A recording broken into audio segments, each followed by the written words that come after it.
ఏపీలో ఎట్టకేలకు మరో కీలక పథకానికి ప్రభుత్వం శ్రీకారం అయితే చుట్టింది. సో విద్యార్థికి నెల నెల డబ్బులు ఇచ్చేందుకు రాష్ట్ర ప్రభుత్వం కీలక నిర్ణయం అయితే తీసుకుందనమాట. ప్రతి నెల 4,000 రూపాయలు అయితే ఇవ్వబోతూ ఉన్నారు. దీనికి సంబంధించి కీలక ఆదేశాలు కూడా జారీ చేయడం అయితే జరిగిందనమాట.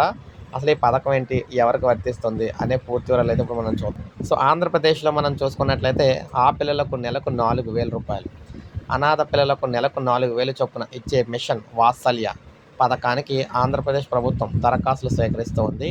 తల్లిదండ్రులు ఇద్దరూ కూడా లేని పిల్లలకే కాకుండా ఈసారి పేరెంట్స్లో ఎవరో ఒకరు లేని పిల్లలు, విడాకులు, అదేవిధంగా వంటులు, యాసిడ్ బాధితులు, ప్రాణాంతక వ్యాధిగ్రస్తులు పిల్లలకు కూడా ఇస్తారు. పిల్లల వయసు 26 మార్చి 31 నాటికి 18 ఏళ్ళలోపు ఉండాలి. 18 ఏళ్ళ వరకు దీన్ని ఇస్తారనమాట. దరఖాస్తుకు అంగన్వాడీ సిడిపిఓలను సంప్రదించాలని చెప్పేసి కోరుతూ ఉన్నారు. అధికారులందరూ కూడా సూచిస్తున్నారన్నమాట.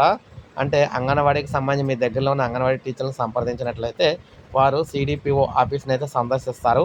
సో దానికి సంబంధించి ముఖ్యంగా సిడిపిఓ ఆఫీస్కి అయితే వెళ్ళినట్లయితే దరఖాస్తులు అయితే తీసుకుంటారు. మిషన్ వాత్సల్య దీనికి సంబంధించి తల్లిదండ్రులు ఎవరో ఒకరు లేకపోయినా కూడా లేని పిల్లలకి అయితే ఇస్తారు. గతంలో ఇతరులు లేని వారికి అయితే ఇచ్చేవారనమాట. ఇప్పుడు ఈసారి పేరెంట్స్లో ఎవరో ఒకరు లేని పిల్లలకు కూడా అయితే ఇవ్వాలని చెప్పేసి నిర్ణయించారు. సో మొత్తం మీద విడాకులు తీసుకున్న వారు కూడా ఇస్తారన్నమాట. ఇది ఒక మంచి నిర్ణయం చెప్పుకోవచ్చు. ప్రతి ఒక్కరు కూడా ఉపయోగించుకోండి. సిడిపిఓ ఆఫీస్ని అయితే సందర్శించండి. సిడిపిఓ ఆఫీస్ అంటే ఏది కాదు, అంగన్వాడీలకు సంబంధించి హెడ్ ఆఫీస్ అనమాట అది. అందులో మీకు క్లియర్గా ఇన్ఫర్మేషన్ అయితే సార్ అక్కడైతే దరఖాస్తులు అయితే చేసుకోవడానికి అవకాశం ఉంటుంది. ప్రతి ఒక్కరూ కూడా అవకాశం అనేది ఉపయోగించుకోండి.